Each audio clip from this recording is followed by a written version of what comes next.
Galaxy News Hour live। हाम्रो लोकतन्त्रको एउटा विकृत पक्ष हो शक्तिमा बारम्बार सीमित व्यक्ति र परिवारको हालिमुहाली, घुमीफिरी एउटैला अवसर। समानुपातिक निर्वाचन प्रणाली आइसकेपछि त पहुँचवाला झन मालामाल भइरहेका छन्। प्रत्यक्ष चुनाव लड्नु नपर्ने, जनतासँग प्रत्यक्ष मत पनि माग्नु नपर्ने, अर्थात् जनताप्रति जवाफदेही हुनु नपर्ने, सीमित नेता वा तिनका वरिपरिकालाई रिझाए पुग्ने। यसको लाभ तिनैले उठाएका छन् जसको पहुँच र प्रभाव उच्च नेतृत्वसम्म छ। प्रमुख दलका प्रभावशाली नेताहरूले आफ्नो पारिवारिक र आर्थिक स्वार्थ एवं सम्बन्ध जोडिएका व्यक्तिलाई पजनी शैलीमा समानुपातिक सिट बाँड्दै आएका छन्। यस्ता व्यथिति रोक्न निर्वाचन आयोगले कानुनमै सीमा कोर्नका लागि विधेयकको मस्यौदा सरकारलाई पठाएको छ, जुन एकदमै आवश्यक पनि छ। समानुपातिक निर्वाचन प्रणाली त्यस्तो वर्ग वा समुदायका लागि हो जसले प्रत्यक्ष चुनावमा प्रतिस्पर्धा गर्न तत्काल असमर्थ छ। संसदमा त्यस वर्गको उचित प्रतिनिधित्व गर्न यो बाटो संविधानमा राखिएको हो, तर यहाँ जुन समुदाय वा वर्गका लागि व्यवस्था ल्याइएको हो त्यसको व्यापक दुरुपयोग भएको छ।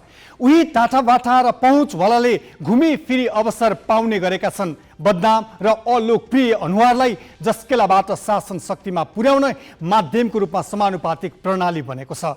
निर्वाचन आयोगले प्रस्ताव गरेको प्रावधान पारित भएमा समानुपातिक प्रणालीतर्फको सुगम मार्गमा अब कम्तीमा एउटै व्यक्तिको हालिमुहाली चल्ने छैन। त्यस्तै एकपटक कुनै तहको चुनावमा पराजित भइसकेपछि 5 वर्षसम्म अर्को चुनावमा लड्न नपाउने व्यवस्था पनि आयोगले प्रस्ताव गरेको छ। यसले शक्तिशाली नेताहरू एकपटक जनताबाट अस्वीकृत भइसकेपछि अर्को सिट खाली गराएर संसद प्रवेश गर्ने अनेक प्रपञ्चमा लाग्ने प्रवृत्तिको अन्त्य गर्नेछ। यो चुनावको न्यूनतम मर्यादा र संसदीय लोकतन्त्रमा अपेक्षित संस्कार पनि हो।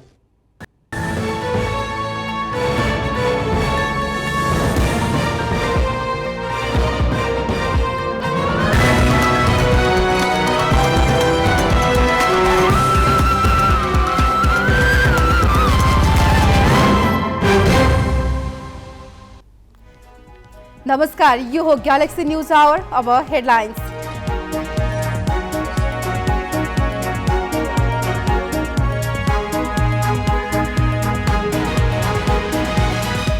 कोशीमा कांग्रेसका थापालाई मुख्यमन्त्रीको उम्मेद्वार बनाउने सत्ता गठबन्धनको निर्णय। माओवादीका एक मन्त्रीलाई हटाएर जनमतलाई सरकारमा ल्याउने प्रधानमन्त्रीको प्रस्ताव। एकै व्यक्ति दुई पटक समानुपातिक सांसद बन्न नपाउने व्यवस्था गर्न आयोगको प्रस्ताव। पराजित उम्मेद्वार 5 वर्षसम्म पनि तहमा उठ्न नपाउने विधेयकको मस्यौदा। गठनको 2 महिनामा पनि पाएनन् संसदीय समितिले नेतृत्व। सत्तारूढ दलमै विवादका कारण ढिला भएको सभामुखको दाबी। माओवादी भन्छ सभामुखले नै तदारुकता देखाउनुपर्छ। विदेश मन्त्री ब्लिंकेनको भ्रमण लगत्तै अमेरिकी अर्थमन्त्री एलेनको चीन भ्रमण तय। आपसी सम्बन्ध सुधार र विश्वव्यापी चुनौतीको सामना गर्न सहकार्यमा जोड। र सिङ्गापुरलाई 97 रनले हराउँदै नेपाल 16 वर्ष मुनिको एसिसी इस्ट जोन कपको फाइनलमा। उपाधिका लागि मंगलबार मलेसियासँग प्रतिस्पर्धा गर्ने।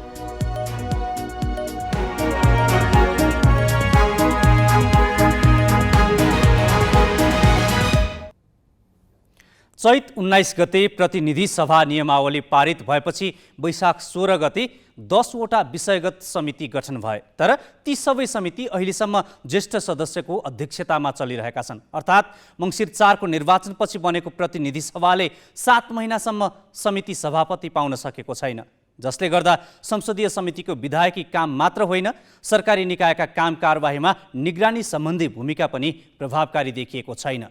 अचम्म त के भने अब ती समितिले सभापति कहिले पाउँछन् भन्ने न सभामुखले भन्न सकेका छन् न त दलका नेताले नै। गत असार 7 गते सञ्चारकर्मीहरूसँग कुरा गर्दै सभामुख देवराज घिमिरेले सत्ता गठबन्धनभित्र कुरा नमिल्दा समिति सभापति चयनको प्रक्रिया अगाडि बढ्न नसकेको बताएका थिए। प्रमुख प्रतिपक्षी नेकपा एमाले लिने समितिको टुङ्गो लागिसकेको भए पनि सत्तापक्षभित्रै कुरा नमिल्दा समिति सभापति चयनमा विलम्ब भइरहेको उनको भनाइ थियो। अलिकति गठबन्धन सरकारमा जो छ उहाँहरूको बिचमा खुलेर छलफल गरेर टुङ्ग्याउन सकिरहनु भएको छैन। त्यहाँ जाने बित्तिकै तानातान हुन्छ कि भन्ने अलिकति उहाँहरूलाई पर्या होला। प्रतिपक्षसँग मोटामोटी कुराहरू संसदको अङ्कगणितका आधारमा एमाले 3वटा विषयगत समितिको सभापति मागेको छ र त्यसमा सत्तापक्षले सहमति पनि जनाइसकेको छ। तर सत्तापक्षभित्र धेरै विषय टुङ्ग्याउन बाँकी रहेकाले एमाले पाउने भनेको समितिमा पनि सभापति चयन प्रक्रिया अगाडि बढाउन मिलेको छैन। नेकपा एमालेलाई 3वटा, एउटा जोइन्ट समिति, एउटा लेखा समिति र अर्को एउटा कुनै विषयगत समिति पाउने एमालेलाई प्रतिपक्षलाई दिने भन्ने एक प्रकारको लिडरसिपको तहमा सहमति भएको छ। यो लेनदेन होइन, यो दलीय स्ट्यान्डका आधारबाट भएको एउटा सहमति हो। हामीले त के पनि भनेका छौँ भने यदि सत्तापक्षले आफ्नो तहबाट प्राप्त गर्ने विषयगत समितिको सभापतिहरू टुङ्ग्याउन गाह्रो हुन्छ भने नेकपा एमालेको तर्फबाट दिएको सहमति भए बमोजिम प्राप्त गर्ने 3वटा समितिको सभापति हामी तय गरेर पठाउँछौँ भन्ने कुरा पनि योभन्दा अगाडि केही समय अगाडिको बसाइमा हामीले प्रमुख सचिव र सचिवहरूको बसाइमा सभामुखकै उपस्थितिमा यो छलफल पनि चलायौँ। तर उहाँहरूले विशेष गरी काङ्ग्रेसका मुख्य सचेतकज्यूले केही समयमा हामी टुङ्ग्याउँ, हामी पनि वर्कआउट गर्दैछौँ, त्यसकारण एकमुष्ट गरौँ, सन्देश राम्रो जान्छ भन्नुभयो। त्यस कारणले हामीले यसलाई त्यही हिसाबले लिएका छौँ। समिति सभापति चयन हुन नसक्दा समितिहरू प्रभावहीन भइरहेको बुझाइ सत्तापक्षकै सांसदको छ। त्यसैले भागबण्डाका नाममा अब पनि समितिलाई ज्येष्ठ सदस्यकै भरमा चलाउन नहुने उनीहरू बताउँछन्। ढिला मात्रै होइन, असाध्यै ढिला भयो भने हामीलाई पनि महसुस भएको छ। यो दलहरू बिचको भागबण्डा जो नमिलेका कारणले ढिला भएको, तर यति लामो समयसम्म यसरी अनिश्चित ढङ्गबाट यो सभापतिहरू चयन नगरिनुले संसदीय समितिको प्रभावकारिता र काम कर्तव्य सबैमा चाहिँ डिस्टर्बेन्स फिल भएको छ। हामीले पनि अनुभूति भएको छ। संसदीय समितिको ओनरसिपै लिने मान्छे नभएर अहिले संसदीय समितिहरू जुन ढङ्गबाट क्रियाशील हुनपर्ने त्यो नभएको हुँदा हामी सदस्यहरूलाई पनि त्यसको अनुभूति भइरहेको छ र मिटिङहरूमा नि एउटा खल्लोपनको महसुस भइरहेको छ, जसले चाहिँ प्रभावकारिता दिन सकेको छैन। संसदीय समितिले धेरै कुरा, धेरै कामहरू संसदीय समिति मार्फत नै हुने, तर यत्रो लामो समय 6 महिना बितिसक्दा पनि संसदीय समितिको सभापति चयन नहुने चाहिँ एउटा दुःखद पक्ष हो। यो चाहिँ एउटा चुनौतीको विषय पनि भयो। किन यसरी अलमल गर्नुभयो, यो चयन नहुनु चाहिँ हाम्रो लागि पनि दुःखदायी कुरा हो भन्ने मलाई लाग्छ। सभामुख घिमिरेले सभापति चयनको विषयमा दलका प्रमुख सचेतक र सचेतक अनि अन्य प्रतिनिधिसँग केही चरण छलफल गरिसकेका छन्। तर सत्ता गठबन्धनभित्रै भागबण्डामा कुरा नमिल्दा सभामुखले निर्वाचन प्रक्रिया सुरु गर्न पाएका छैनन्। तर सत्तारूढ माओवादी केन्द्र भने गठबन्धनभित्रको भागबण्डाको कुरा आफूहरूले मिलाउने भन्दै अब सभामुखले नै तदारुकता देखाउनु पर्ने बताउँछ। खास गरेर गठबन्धनका दलहरूको बिचमा कसरी अगाडि बढ्ने, सत्तापक्षका दलहरूको बिचमा कसरी अगाडि बढ्ने र प्रमुख प्रतिपक्षी दललाई पनि भएका चाहिँ 10वटा समितिमध्ये एउटा सार्वजनिक लेखा समितिको चाहिँ सभापति का बारेमा एक किसिमको सहमति केही दलहरूको बिचमा भएकै छ। त्यसपछि अरू बाँकी रहेकाहरूलाई कसरी अगाडि बढाउने भन्ने बारेमा चाहिँ सायद राजनीतिक दलहरूको बिचमा छलफल होला। छलफल ढिलो भयो भने पनि अब त फेरि हाम्रो नेपालको प्रचलन कस्तो भयो भने ठिक्क एउटा मिति तोकियो भने त्यो मिति तोकिएपछि त्यहाँबाट बैठक बस्ने निर्णय हुने भइहाल्छन्। त्यस कारणले अब समितिका सभापति बनाउनेतिर नै हाम्रा सबै समितिहरूको ध्यान जान्छ। प्रतिनिधि सभाका विषयगत समिति मात्र होइन, संयुक्त समिति पनि यति बेला सभापति विहीन छन्। प्रतिनिधि सभा नियमावलीले विषयगत समितिको सभापतिको निर्वाचन गर्ने अधिकार सभामुखलाई दिएको छ। तर दलीय सहमति बिना निर्वाचनको मिति तोक्दा सभापति चयन हुन कठिन हुने सभामुखको बुझाइले पनि समितिहरू तदर्थ शैलीमा चलिरहेका छन्। त्यसैले अब सभामुखले मिति तोकेरै भए पनि दलहरूमाथि दबाव बढाउन जरुरी देखिन्छ। क्यामेरामा सुशील बास्कोटाका साथमा सृजना घिमिरे, ग्यालेक्सी 4K, काठमाडौँ। संसदीय समिति गठन भएको यतिका समय बित्दा पनि सभापति चयन हुन नसक्नुलाई कसरी लिने भनेर ग्यालेक्सी संवाददाता प्रशान्त ठाकुरले संविधान सभा सदस्य खिमलाल देवकोटालाई सोधेका छन्। संसदीय समिति भनेको मिनी संसद हो। संसदले गर्न सक्ने काम सबै गर्छ, संसदले गर्न नसक्ने काम पनि गर्छ। त्यसो भएको हुनाले त्यसको भूमिका त सभामुखको भन्दा पनि बढी भूमिका छ। त्यसले अन्तर्क्रिया गर्ने, दोहोरो संवाद गर्ने, छलफल गर्ने, विज्ञहरूलाई आमन्त्रण गर्ने, सरकारहरूलाई आमन्त्रण गर्ने र संसदका निम्ति बिजनेस तयार गर्ने महत्त्वपूर्ण काम हो। जुन कामका निम्ति समितिको नेतृत्व हुनुपर्थ्यो। सभापति विहीन समितिहरूले त्यो काम गर्न सकिराखेका छैनन्। समग्र संसदकै प्रभावकारितामाथि प्रश्न उठिराखेको छ। सिङ्गो सदनले बिलहरू पास गर्न सकिराखेको छैन, बिलहरूमा छलफल गर्न सकिराखेको छैन, छलफल चाहिँ ढङ्गले भइराखेका छैनन्, सदन पनि ढङ्गले चलिराखेको छैन। यी समस्याहरू छन्। यी समस्याकै पृष्ठभूमिमा समितिका सभापतिहरू छैनन् र समिति नेतृत्वविहीन अवस्थामा छ। त्यसो भएको हुनाले त्यसको प्रभाव त्यहाँ आएकै छ। यसको के कारण होला भन्ने ठान्दछु भने राजनीतिक दलहरू बिचको समझदारीको अभाव र संसदको नेतृत्वले व्यवस्थापन गर्न नसक्दाको पनि समस्या यो हो भन्ने ठान्दछु। समग्र संसदकै पर्फर्मेन्समाथि क्वेसन उठेको सन्दर्भमा समितिका काम कारबाहीमाथि प्रश्न उठेको छ। त्यो स्वाभाविक छ। त्यसको पछाडिको कारण भनेको फेरि दोहोऱ्याउँछु, राजनीतिक दलहरू बिचको असमझदारी र संसदको नेतृत्वले व्यवस्थापन गर्न नसक्दाको परिणाम हो भन्ने मलाई लाग्छ। अब केही न्युज संक्षेपमा। कोशी प्रदेशमा सत्ता गठबन्धनले नेपाली कांग्रेसका उद्धव थापालाई मुख्यमन्त्रीको उम्मेद्वार बनाउने भएको छ। प्रधानमन्त्री निवास बालुवाटारमा आज बसेको सत्ता गठबन्धनका शीर्ष नेताको बैठकमा कांग्रेसका थापालाई मुख्यमन्त्रीको उम्मेद्वार बनाउने समझदारी भएको हो। थापा कोशी प्रदेशसभामा कांग्रेसका संसदीय दलका नेता हुन्। प्रदेशसभामा गठबन्धन दल मध्येमा कांग्रेस सबैभन्दा ठूलो दल भएकाले सरकारको नेतृत्व कांग्रेसले गर्ने निर्णय भएको बैठकमा सहभागी एकीकृत समाजवादीका कार्यवाहक अध्यक्ष राजेन्द्र पाण्डेले जानकारी दिए। 93 सदस्यीय प्रदेशसभामा कांग्रेससँग 29 सीट छ। 13 सीट रहेको माओवादी केन्द्रका संसदीय दलका नेता इन्द्र आङ्बोले पनि मुख्यमन्त्रीमा दावी गर्दै आएका थिए। प्रदेशसभामा बहुमत जुटाउन नसकेर एमालेका हिक्मत कार्की मुख्यमन्त्रीबाट असार 15 मा पदमुक्त भएका थिए। प्रदेश प्रमुख परशुराम खापुङले मुख्यमन्त्रीमा दावी पेश गर्न असार 21 गते अपराह्न 5 बजेसम्मको समय दिएका छन्। गठबन्धनको बैठकमा जनमत पार्टीलाई सरकारमा सहभागी गराउने विषयमा पनि कुरा भएको छ।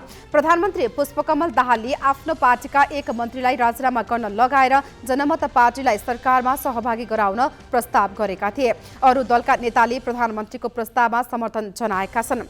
जनमत पार्टीले कृषि र उद्योग मध्ये एक मन्त्रालय नपाएपछि चैत 17 गते सरकार छोडेको थियो। उसले प्रधानमन्त्रीलाई दिएको समर्थन भने फिर्ता लिएको छैन। प्रधानमन्त्री दाहालले आइतबार जनमत पार्टीका अध्यक्ष सीके राउतलाई बालुवाटार बोलाएर छलफल गरी सरकारमा सहभागी हुन आग्रह गरेका थिए।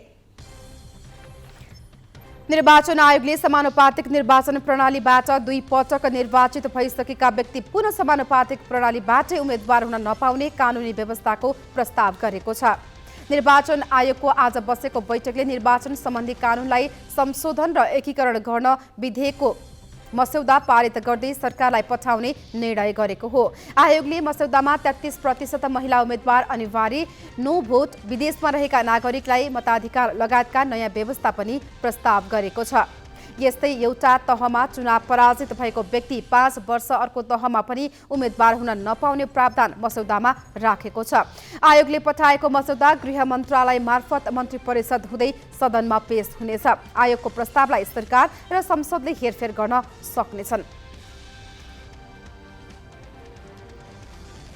प्रधानमन्त्री पुष्पकमल दाहालले संघीय शिक्षा विधेयक केही दिनमा संसदमा लाने बताएका छन्।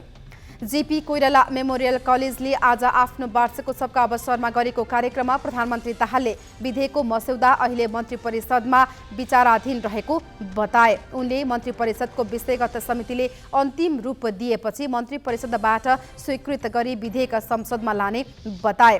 संघीय शिक्षा ऐनको अभावमा विद्यालय शिक्षा भद्रगोल बनेको छ। शिक्षक व्यवस्थापनमा समस्या देखिएको छ भने नियमन फितलो बन्न पुगेको छ। दाहालले राजनीतिक एजेन्डा र जनताको जीवनमा परिवर्तन गर्ने विश्वाससहित कोही आए ठाउँ छोडिदिन तयार रहेको पनि बताए। तर अहिले विचार, सिद्धान्त र राजनीतिक एजेन्डामा केन्द्रित नभई सामाजिक सञ्जालमा गाली गरेकै भरमा देशको राजनीतिक कोर्सलाई दायाँ बायाँ गर्न खोज्ने प्रवृत्ति देखिएको उनको भनाइ छ। उनले 15 वर्ष पहिले कांग्रेसका तत्कालीन सभापति गिरिजाप्रसाद कोइरालालाई राष्ट्रपति नबनाउनु आफ्नो गल्ती भएको बताए। ललिता निवास प्रकरणमा जोडिएका समर्जन कम्पनीका तत्कालीन अधिकृत रमेश कुमार पोखरेल र नक्कली मोही देवनारायण महर्जन पक्राउ परेका छन्। नेपाल प्रहरीको केन्द्रीय अनुसन्धान ब्युरोले पोखरेल र महर्जनलाई आज काठमाडौँबाट पक्राउ गरेको हो। गृह मन्त्रालय अन्तर्गतको समर्जङ कम्पनीका तत्कालीन अधिकृत पोखरेल र पशुपति टिकिङ सागुठी मार्फत नक्कली मोही खडा गरिएका महर्जनलाई ललिता निवासको जग्गा व्यक्तिको नाममा लैजान सरकारी कागज किर्ते गरेको कसुरमा पक्राउ गरिएको ब्युरोका प्रहरी वरिष्ठ उपरीक्षक दिनेश आचार्यले जानकारी दिए। तत्कालीन अधिकृत पोखरेलले समर्जङ कम्पनीको नाममा रहेको जग्गा सरकारी कागज किर्ते गरेर टिकिन्छा गुठीमा लैजान भूमिका निर्वाह गरेको तथा महर्जनले 6 लाख रुपैयाँ लिएर नक्कली मोही बनेको प्रहरी अनुसन्धानबाट खुलेको छ। यस प्रकरणमा हालसम्म 12 जना पक्राउ परेकामा 3 जना भने अदालतको आदेशका कारण छुटेका छन्। सरकारले अनुदान दिएर भित्र्याएको मल कालो बजारी गर्न बिचौलिया कहाँ पुर्याउने गरिएको पाइएको छ। अनुदानको मल इलामको एक सहकारीले बिचौलियालाई बेचेको पुष्टि भएको छ। इलाम नगरपालिकाको सूर्यज्योति कृषि सहकारीले किसानको साटो सदरमुकाम स्थित कृषि बीज भण्डारलाई अनुदानको मल बेचेको पाइएको हो। कृषि बीज भण्डारले किसानलाई महँगो मूल्यमा बिक्रीका लागि सहकारीसँग मल किनेको पुष्टि भएपछि जिल्ला प्रशासन कार्यालयले जफत गरेको छ। कृषि बीज भण्डारसँग मल बिक्रीको इजाजत नै छैन। प्रशासनले उक्त पसललाई 2 लाख रुपैयाँ जरिवाना तिराएको छ। जफत गरिएको 34 बोरा युरिया र 18 बोरा डिएपी मल किसानलाई वितरणका लागि नगरपालिकालाई जिम्मा लगाइएको प्रशासनले जनाएको छ। बाँकी प्रसङ्ग नवराज पाण्डेबाट। नवलपरासी पश्चिमका किसानले मुख्य बालीको रूपमा बदाम, धान, उखु र केराको खेती गर्छन्। बदाम खेतीबाट विस्थापित भएका किसानले उखु खेती गर्दै आएका थिए, तर पछिल्लो समय उखु उत्पादनमा पनि घट्दै गएको छ। उत्पादनको उचित मूल्य नपाएपछि किसानले उखु लगाउनै छाडेका छन्। उखु खेती गरिरहेका किसान पनि उधारोमा बेच्न बाध्य छन्।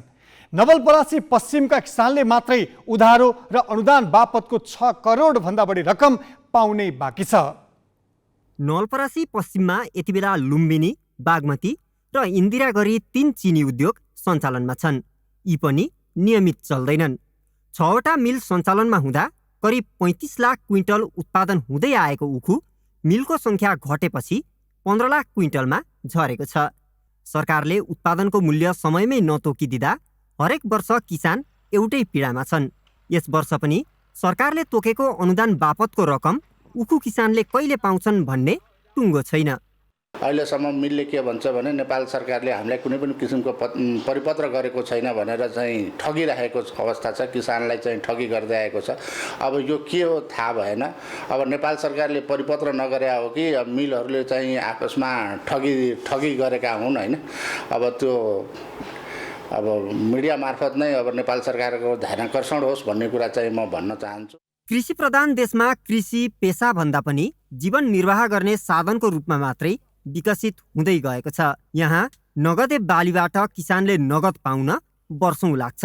किसानले 2073 सालदेखिको अनुदान बापतको करिब 70 लाख र समर्थन मूल्य अन्तर्गतको करिब 67 लाख पाउन बाँकी छ। त्यस्तै उद्योगबाट करिब 5 करोड बक्यौता पाउन बाँकी छ। बक्यौता उठाउन कुनै निकायबाट सहजीकरण नभएको किसानको गुनासो छ। 3,04,225 रुपियाँ म जस्तो किसानको पैसा 25 रुपियाँ अनुदान पाउने पटक पटक मैले तगादा गर्दाखेरि किसानको यहाँ किसान साथीहरूले तगादा गर्दाखेरि त्यो 65 लाखको कोही पनि देखिएन। यो समिति पैसा कहाँ गयो, अध्यक्षले कहाँ गर्यो, कसलाई दियो, कसरी यो गर्यो कि अहिलेसम्म त्यही पीडा चाहिने मिलोमतोमा भयो। के अरे मिलवालाको मिलोमतोमा अहिले पनि 20 रुपियाँ, कहिले 25 रुपियाँ, कहिले के, कहिले यस्तो हुन्छ, कहिले उस्तो हुन्छ भनेर यिनी खाएकै हुन्, भ्रष्टाचार गरेकै हुन्। उद्योगले किसानलाई वर्षौंसम्म झुलाउँदा समेत सरकार मौन बस्नुले किसानले सरकार नै व्यवसायलाई संरक्षण गर्न लागेको आशंका व्यक्त गरेका छन्।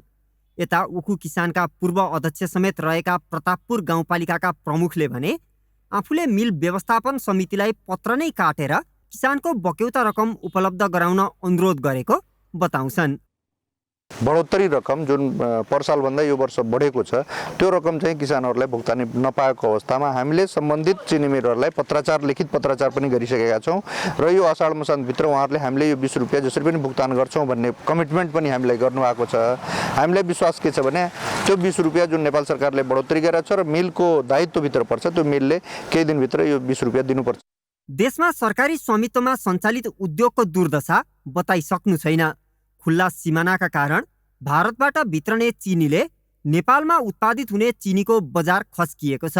तिनै तहका सरकारलाई किसानको प्रश्न छ, सरकार नगद लगानी गरेर हामीले कहिलेसम्म उधारोमा परिश्रम बेच्ने, हाम्रो रकम कहिले दिलाउने? ग्यालेक्सी फोकेका लागि नवलपरासी पश्चिमबाट सरोज धितालको रिपोर्ट। हरेक वर्ष दोहोरिने उखु किसानको समस्या किन समाधान हुँदैन? यसको दीर्घकालीन समाधान कसरी गर्न सकिएला भनेर हामीले नवलपरासी पश्चिम स्थित दिव्यज्योति क्याम्पसका सहप्राध्यापक बद्री खनाललाई सोधेका छौँ।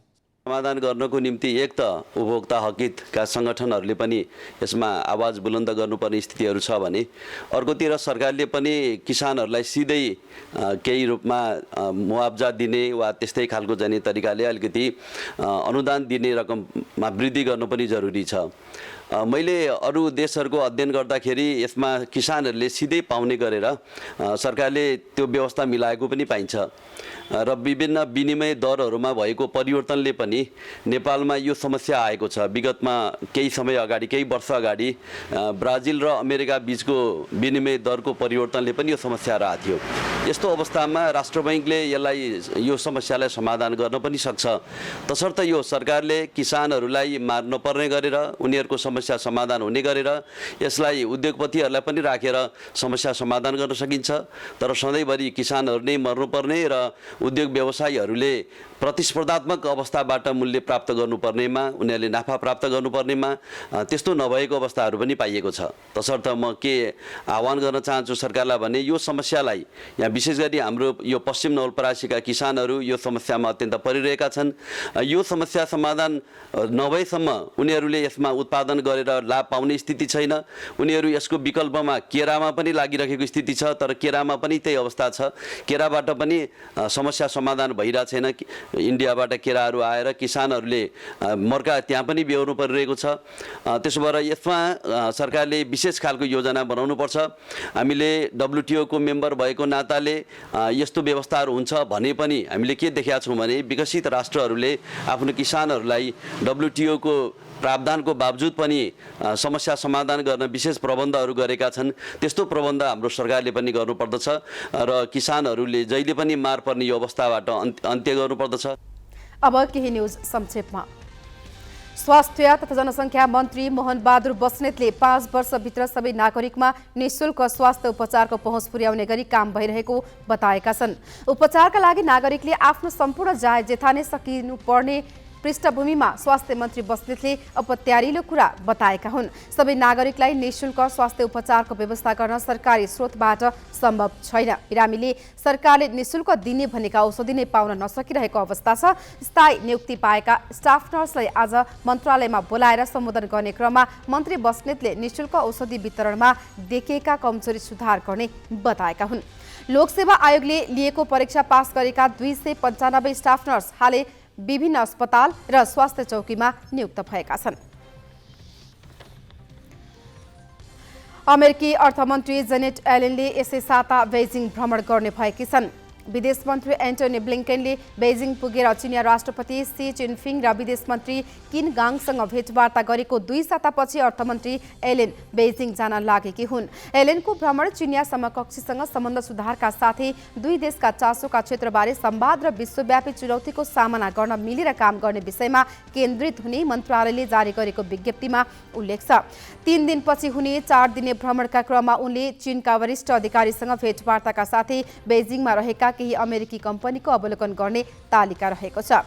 विश्वका प्रमुख 2 अर्थतन्त्र बीचको सम्बन्ध सुधारका लागि एलेनको भ्रमणलाई निकै महत्त्वका साथ हेरिएको छ।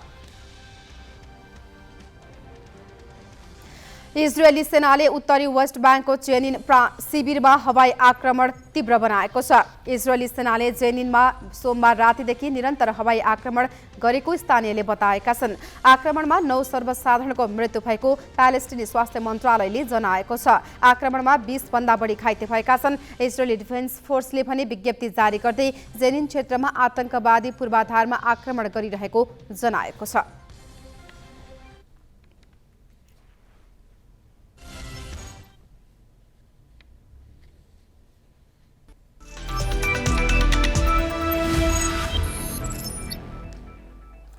सिङ्गापुरलाई 97 रनले हराउँदै नेपाल मलेसियामा जारी 16 वर्ष मुनिको एसिसी इस्ट जोन कपको फाइनलमा प्रवेश गरेको छ।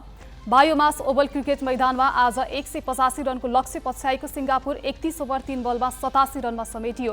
ओपनर रोशन रविचन्द्रनले सर्वाधिक 24 रन बनाए। कबीर बेर्लियाले 11 रन जोडे। अन्य ब्याटरले दोहोरो अङ्कमा रन बनाउन सकेनन्। नेपालका लागि कृतिक कामतले 3 तथा सन्तोष यादव, अभिषेक तिवारी, नरेन फच, प्रतीक पोखरेल र अशोक थामीले एक विकेट लिए। त्यसअघि टस जितेर पहिले ब्याटिङ गरेको नेपालले निर्धारित 35 ओभरमा 9 विकेट गुमाएर 184 रन बनाएको थियो। ओपनर द्वय सूर्ययासु कोइराला र निरज कुमार यादवले पहिलो विकेटका लागि 63 रनको साझेदारी गरे। सूर्ययासुले 43 र निरजले 42 रन बनाए। त्यस्तै अभिषेकले 25 र सन्तोषले 18 रन जोडे। सिङ्गापुरका हरिहरनले 3 तथा हर्ष वेङ्कटराम र कबीर बेर्लियाले 2-2 विकेट लिए। उपाधिका लागि नेपालले मलेसियासँग प्रतिस्पर्धा गर्नेछ। आजै भएको अर्को सेमिफाइनलमा हङकङलाई हराउँदै मलेसियाले फाइनलमा स्थान बनाएको हो। फाइनल खेल मङ्गलबार हुनेछ। पराजित सिङ्गापुरले भने तेस्रो स्थानका लागि हङकङसँग प्रतिस्पर्धा गर्नेछ। आइसिसी विश्वकप छनौट अन्तर्गत 7औं स्थानका लागि नेपालले भोलि टेस्ट मान्यता प्राप्त आयरल्यान्डको सामना गर्दैछ। नेपालले आयरल्यान्डसँग पहिलो पटक एक दिवसीय खेल खेल्न लागेको हो। नेपालले आइतबार युएईलाई 3 विकेटले हराउँदै आयरल्यान्डसँगको भिडन्त पक्का गरेको हो। सुपर 6 मा स्थान बनाउन नसकेको आयरल्यान्डले अमेरिकालाई हराएर 7औं स्थानका लागि खेल्न लागेको हो।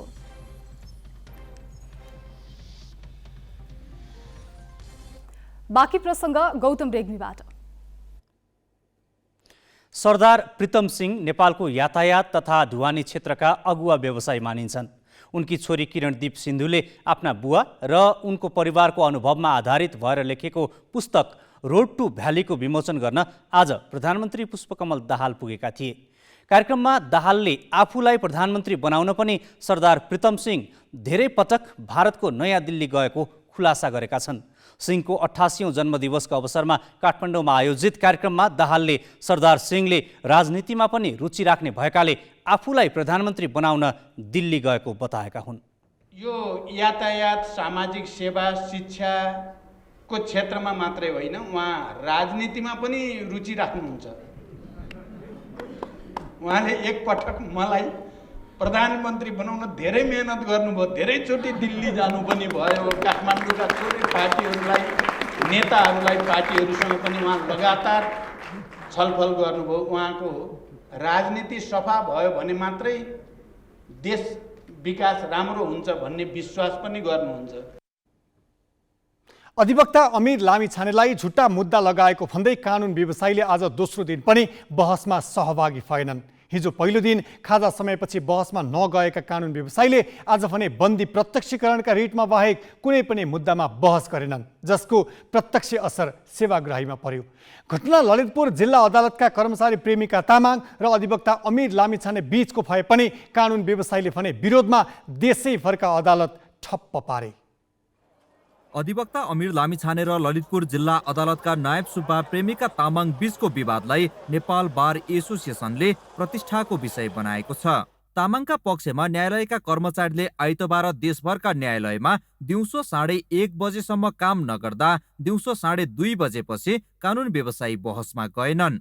सोमबार पनि कानुन व्यवसायीले देशभरकै न्यायालयमा बन्दीको रिटमा बाहेक बहस गरेनन्। गत बुधबारको घटनामा जाहेरी परेपछि प्रहरीले लामिछानेलाई शुक्रबार नियन्त्रणमा लिएको थियो। चौतर्फी दबावपछि लामिछानेलाई प्रहरीले आइतबार रिहा गर्यो। तर पनि नेपाल बारले आफ्ना विरोधका कार्यक्रमलाई भने यथावत राख्यो।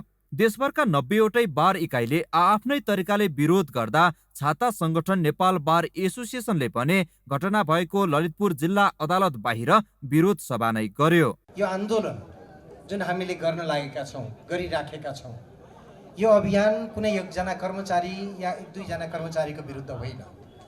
यो अदालतका कर्मचारीको विरुद्धको अभियान होइन। यो अदालतका न्यायाधीशहरूको विरुद्धको अभियान पनि होइन। या यो कुनै सुरक्षाकर्मी या अरू कसैका विरुद्धको अभियान होइन। यो अभियान त भ्रष्टाचारको विरुद्धको अभियान हो। यो अभियान त घुसखोरहरूको विरुद्धको अभियान हो। त्यसैले जो व्यक्ति घुस खानुहुन्न, जो व्यक्ति भ्रष्टाचार गर्नुहुन्न, उहाँले यो अभियानबाट आत्तिनु पर्दैन। यो अभियान त उहाँको साथी हो। जो इमानदार हुनुहुन्छ उहाँहरूको साथी हो। ललितपुर जिल्ला अदालतमा घटना घटेको छ, त्यो घटनापछि हामी सम्पूर्ण काङ्ग्रेसहरू दुःखी छौँ, समाधानको रूपमा खोजिरहेछौँ। तैपनि हाम्रो यस कार्यक्रममा जुन समाधानको सन्दर्भमा चाहिँ प्रमुख न्यायाधीश र श्रेष्ठताले जुन काम गर्नुभयो त्यसको लागि चाहिँ हामी घोर भर्सना पनि गर्छौँ। किनभने यो यस्तो घटना यति ठुलो रूप लिन्छ भन्ने कुरा हामीलाई लागेको पनि थिएन। विभिन्न बार इकाइ र अदालतका कर्मचारी संगठनका विज्ञप्तिले न्यायालयको वातावरण बिग्रिएको अवस्थामा आइतबार भएका दुवै पक्षका विरोधका कार्यक्रमले थप बल पुगेको थियो। प्रहरीबाट गिरफ्तार कानुन व्यवसायी लामिछाने रिहा भइसक्दा पनि बारले यो विषयलाई फेरि प्रतिष्ठाकै विषय बनाएर विरोधका कार्यक्रम जारी राखेको मात्र छैन, कर्मचारीमाथि कुटपिट भएको भनिएको समयको सीसीटीभी दृश्य सार्वजनिक गर्नुपर्ने र तामाङ विरुद्ध जाहेरी दर्ता गर्नुपर्ने अडान लिइरहेको छ। साथै हातपात गरेको प्रमाण देखाउन चुनौती पनि दिएको छ। नेपाल बार एसोसिएसनलाई जिस्काउने कुरा तपाईँलाई अहिले कस्तो लाग्यो? त्यसपछि के गरे?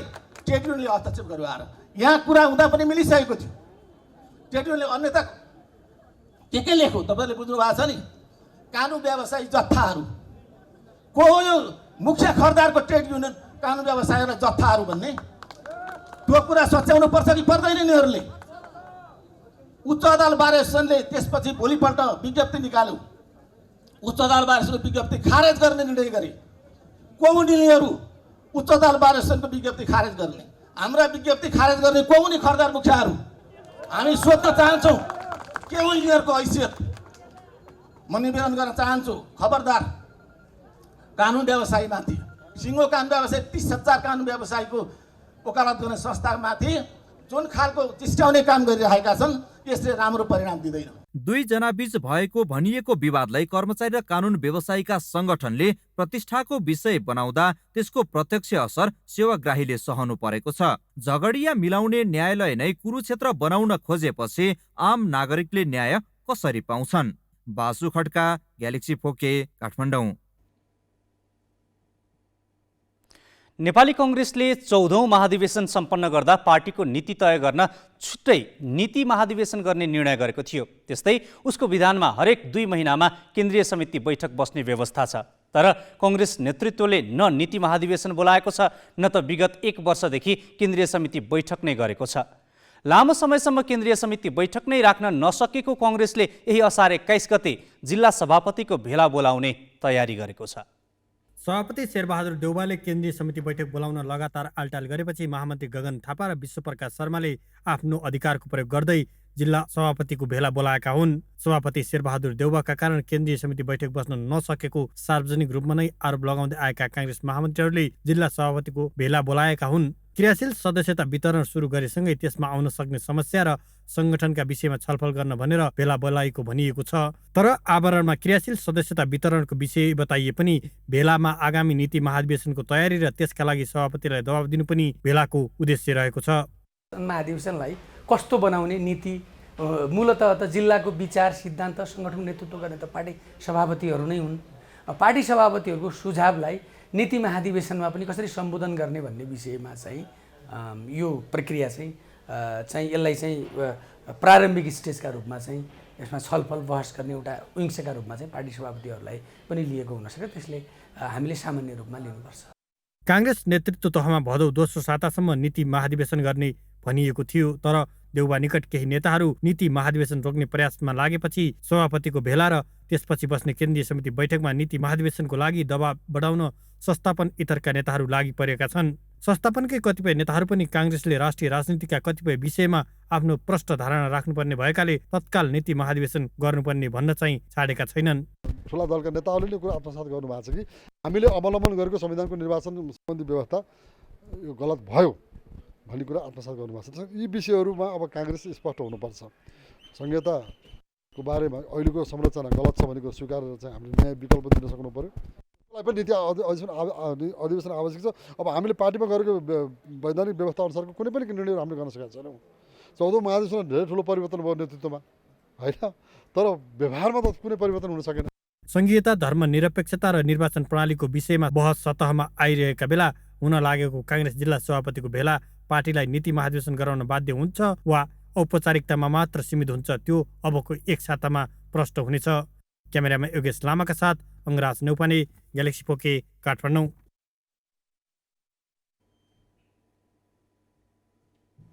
प्रधानमन्त्री पुष्पकमल दाहाल र नेपाली काङ्ग्रेसका महामन्त्री गगन थापा आज एउटै मञ्चमा थिए। जीपी कोइराला मेमोरियल कलेजको आफ्नो वार्षिक उत्सव अवसरमा गरेको कार्यक्रममा थापाले प्रधानमन्त्री दाहाल सामु विश्वविद्यालयभित्र राजनीति गर्न नपाउने कानुन बनाउन प्रस्ताव गरे। उनले राजनीतिक दलका कारण विश्वविद्यालयहरू थला परेको भन्दै विश्वविद्यालयमा अब प्राध्यापक, कर्मचारी र विद्यार्थीले दलको झोला बोकेर छिर्न नपाउने कानुनी व्यवस्था गर्न प्रधानमन्त्रीको ध्यानाकर्षण गराए। हाम्रो विश्वविद्यालयको अवस्था झन् कहाली लाग्दो भएको छ।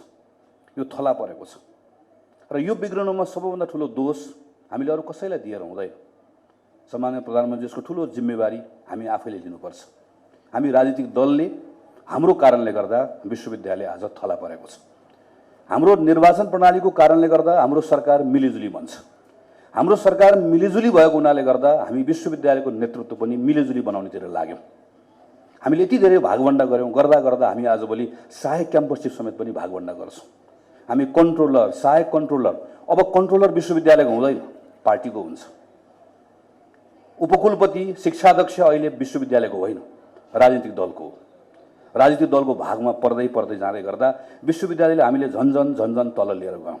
एउटा ऐतिहासिक निर्णय गर्ने बेला आएको छ कि हाम्रो विश्वविद्यालयलाई अब राजनीतिक दलसँग 100% यसलाई हामीले अलग गर्नुपर्छ। हाम्रा प्राध्यापकहरू, हाम्रा कर्मचारीहरू, हाम्रा विद्यार्थीहरू राजनीतिक रूपले सचेत छन्, सचेत रहनुहुन्छ। त्यहाँ सङ्घर्ष हुन्छ, प्रतिस्पर्धा हुन्छ, राजनीति हुन्छ, सबै हुन्छ। तर दलको झोला बोकेर विश्वविद्यालय छिर्न पाइँदैन भन्ने कुरालाई स्थापित गर्नैपर्छ। होइन भने यो पापले, अपराधले हामीलाई यति धेरै थिच्छ, हामी यसबाट मुक्ति पाउँदैनौँ। र यसका निम्ति पनि भावनाले मात्र हुँदैन, यसका निम्ति पनि कानुन चाहिन्छ। जसरी सङ्घीय शिक्षा ऐन जस्तै विश्वविद्यालय ऐन लिएर आउनु पर्नेछ। विश्वविद्यालयको ऐनमै व्यवस्था गर्नुपर्छ। कुनै पनि दलको झोला बोक्ने प्राध्यापक, विद्यार्थी, कोही कर्मचारी कसैलाई पनि विश्वविद्यालयले चिन्दैन भन्ने कुरा हामीले ऐनमै व्यवस्था गर्नुपर्छ। होइन भने विश्वविद्यालय माथि उठ्न सक्दैन। 2 शैक्षिक सत्रमा भर्ना गरेका 376 विद्यार्थीको भविष्य अन्योलग्रस्त बनाएको काठमाडौँको चक्रवर्ती हबी एजुकेसन एकाडेमीले पुनः नयाँ सत्रका लागि थप विद्यार्थी भर्नाको प्रक्रिया सुरु गरेको छ। पूर्वाञ्चल विश्वविद्यालयको सम्बन्धन प्राप्त यस कलेजले कानुन संकायको 5 वर्षे BLLB कोर्सका लागि 100 सिट सङ्ख्याको अनुमति भए पनि विद्यार्थीलाई झुक्क्याएर तेब्बरसम्म विद्यार्थी भर्ना गरिरहेको छ। विद्यार्थी सङ्ख्यामा मात्र होइन, यस कलेजले शुल्क समेत सिधै ठगीको नियतले उठाइरहेको छ। कतिसम्म भने प्रवेश परीक्षाका नाममा प्रति विद्यार्थी 4000 रुपियाँ यो कलेजले उठाउँछ। काठमाडौँको बिजुली बजारमा सञ्चालनमा रहेको चक्रवर्ती हबी एजुकेसन एकाडेमीले 5 वर्षे BA LLB-मा नयाँ शैक्षिक सत्रमा भर्नाका लागि प्रवेश परीक्षाका नाममा धमाधम फारम वितरण गरिरहेको छ। यस अघिका 2 शैक्षिक सत्रमा कोटाभन्दा 376 जना बढी भर्ना लिएर विद्यार्थीको भविष्य अन्योलमा पारेको क्याम्पसले अहिले पुनः थप विद्यार्थी भर्ना गर्दैछ। उसले प्रवेश परीक्षाको फारमको शुल्क सुन्दा भने आश्चर्य लाग्दो छ। प्रत्येक विद्यार्थीबाट उसले 4000 रुपियाँ फारम वितरण गरेर असुलिरहेको छ। के भन्नु, अहिले हाम्रो लागि पनि यस्तो भइरहेछ। अब झन् विद्यार्थी सबै झन् पैसा लुट्ने मात्र कार्य गरिरहेछ। किन हो यस्तो गरेको केही थाहा छैन। अब यस्तो गर्न त भएन नि त, मान्छेको अरू विद्यार्थीहरूको भविष्य अन्धकार त गराउनु भएन नि त। यो हाम्रो शिक्षा भनेको त शिक्षा प्रदान गर्ने हो नि त, शिक्षा बेच्ने त होइन नि। कमसेकम हामी कानुन विद्यालयमा कानुन पढाइरहेको छौँ, कानुनकै उल्लङ्घन गरिरहेछ। हामीले त कानुन सिकाउने, कानुनकै उल्लङ्घन गरेपछि हामीले के सिक्ने कानुनको। एनमा 500 त्यो फर्मको 504 राखेको छ अनि उहाँ 4000 लिइराख्नु भएको छ। यो पनि एक प्रकारको अनअधिकृत पैसा लिने उहाँको त्यो शैली छ। तर यस्तै अब हुन्छ नि, अब जस्तो अहिले नै हाम्रो इयरमै 100वटा युनिभर्सिटीले 100वटा सिट दिएछ। उहाँ 200-300 विद्यार्थी भर्ना लिनुभएछ। अब त 200 विद्यार्थी अन्योलमा छ। यहाँ डिनसँग त्यो युनिभर्सिटीमा फोन गर्दा भनिरहेछ कि होइन हामी 100भन्दा बढीको त्यो दिँदैनौँ, सर्टिफिकेट दिँदैनौँ रे, 100 जनाको लागि मात्र दिन्छौँ। अब 200 विद्यार्थी अन्योलमा छ। त्यो उसको भविष्य अहिले अन्योलमै छ। अनि सरसँग सोद्धाखेरि अब कलेजै बन्द गरेर फरार भइसक्नु भएको छ। यो सामग्री तयार पार्दासम्म यस क्याम्पसले 500वटा फारम बिक्री भइसकेको ग्यालेक्सी फोकेलाई जानकारी दिएको छ। यस हिसाबले प्रवेश परीक्षाको फारमबाट मात्र उसले 20 लाख रुपियाँ उठाइसकेको छ। अझै फारम वितरण गरिरहेकै छ। क्याम्पसका सञ्चालक देवेन्द्र बहादुर भण्डारीले भने यति रकम लिनु सामान्य भएको तर्क गरे। 4000 मैले सेट फर्म त्यो इन्टरनेसनल स्ट्यान्डर्डको 28 पेजको बनाएको छ, त्यसलाई मैले 4000 राखेकै हो। किनभने त्यहाँ 500 लिएर 100 लिएर गर्दाखेरि यिनै 100मा त अर्कोले पनि भरेर 100 जना लिएर आउँछ नि, 200 जना।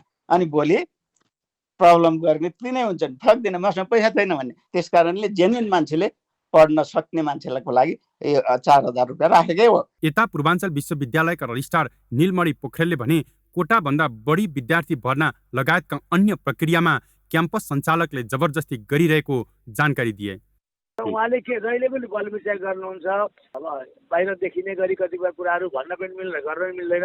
हामीले उहाँलाई धेरैपल्ट भेटेका छौँ, सम्झाएका छौँ, गरेका छौँ, तर उहाँको केही स्वभाव व्यवहारको कारणले गर्दा सब समस्याहरू सिर्जना भएका हुन्। मैले यो कुरा यहाँलाई जानकारी गराएँ। मलाई लाग्छ हामीले उनलाई संरक्षण गर्ने विषय भएन। क्याम्पसले त्यसै पनि विश्वविद्यालयले अनुमति दिए भन्दा बढी विद्यार्थी भर्ना लिएर अवैध रूपमा चर्को शुल्क असुलिरहेकै छ। यस अघिका 2 शैक्षिक सत्रमा गरी 30 करोड रुपैयाँ भन्दा बढी उठाइसकेको कलेजले यसपालि शुल्क बढाएर एकै वर्षमा त्यो रकम उठाउने दाउ रचेको छ।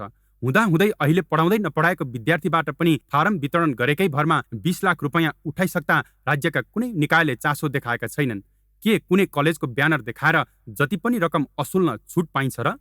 क्यामेरामा योगेश लामाका साथमा मिलन बुढाथोकी, ग्यालेक्सी 4K, काठमाडौँ।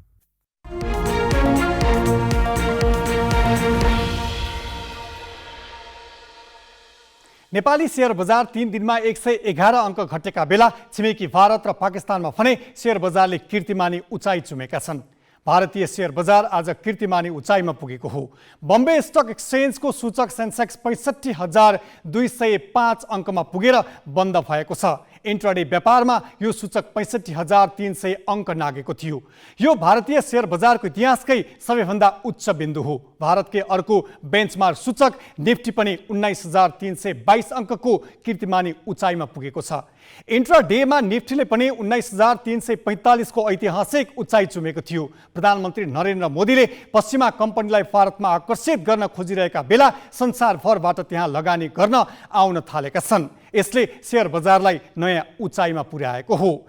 पाकिस्तानमा पनि प्रमुख शेयर बजार सूचक आज 2442 अङ्क बढेर 43,895 अङ्कमा पुगेको छ। एकै दिनमा भएको यो वृद्धि पाकिस्तानी शेयर बजार इतिहासकै उच्च रहेको छ। पाकिस्तानले शुक्रबार मात्रै अन्तर्राष्ट्रिय मुद्रा कोषसँग 9 महिनाका लागि 3 अर्ब अमेरिकी डलरको उद्धार सहायता लिने सम्झौता गरेको थियो। उक्त सम्झौताले लगानीकर्ता हौसिएर शेयर बजारमा उछाल आएको हो।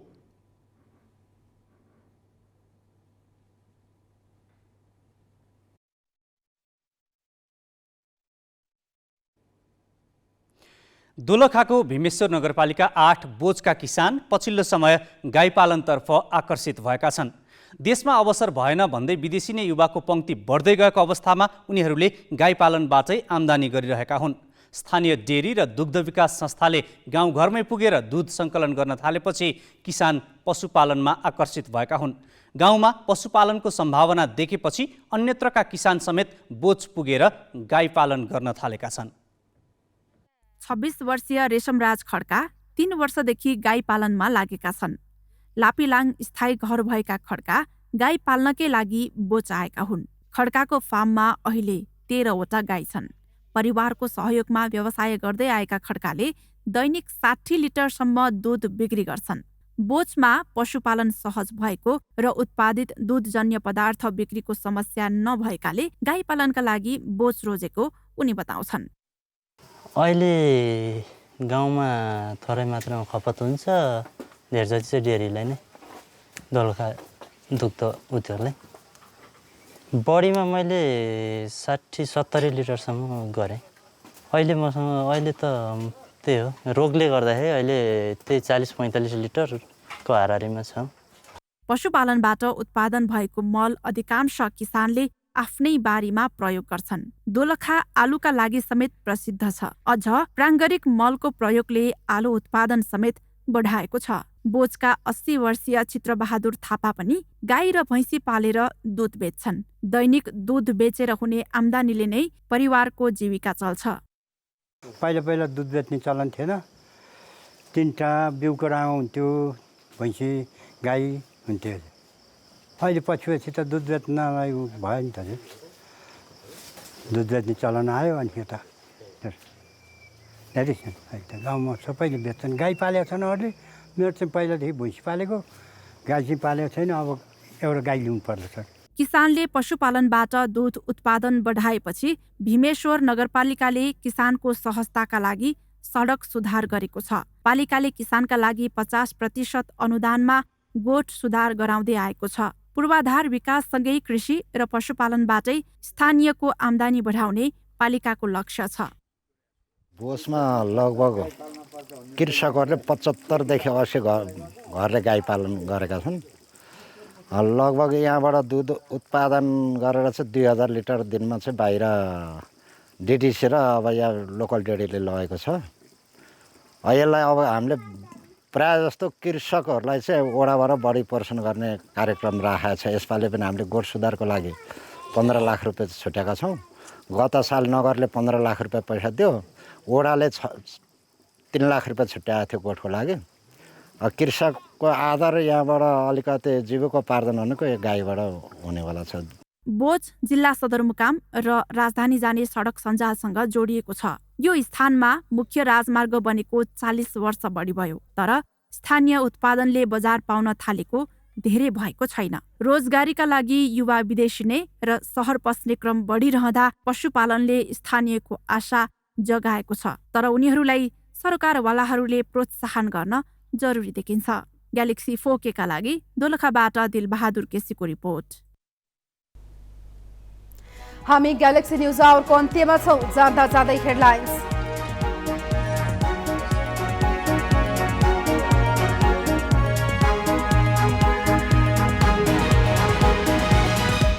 कोशीमा कांग्रेसका थापालाई मुख्यमन्त्रीको उम्मेद्वार बनाउने सत्ता गठबन्धनको निर्णय। माओवादीका एक मन्त्रीलाई हटाएर जनमतलाई सरकारमा ल्याउने प्रधानमन्त्रीको प्रस्ताव। एकै व्यक्ति दुई पटक समानुपातिक सांसद बन्न नपाउने व्यवस्था गर्न आयोगको प्रस्ताव। पराजित उम्मेद्वार 5 वर्षसम्म कुनै पनि तहमा उठ्न नपाउने विधेयकको मस्यौदा। गठनको 2 महिनामा पनि पाइनन् संसदीय समितिले नेतृत्व। सत्तारूढ दलमै विवादका कारण ढिला भएको सभामुखको दाबी। माओवादी भन्छ सभामुखले नै तदारुकता देखाउनुपर्छ। विदेश मन्त्री ब्लिंकेनको भ्रमण लगत्तै अमेरिकी अर्थमन्त्री एलेनको चीन भ्रमण तय। आपसी सम्बन्ध सुधार र विश्वव्यापी चुनौतीको सामना गर्न सहकार्यमा जोड।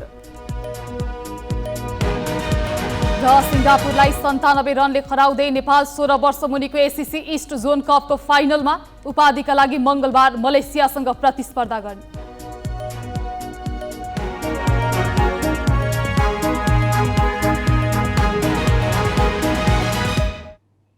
आजलाई ग्यालेक्सी न्यूज आवर सकियो। नमस्ते।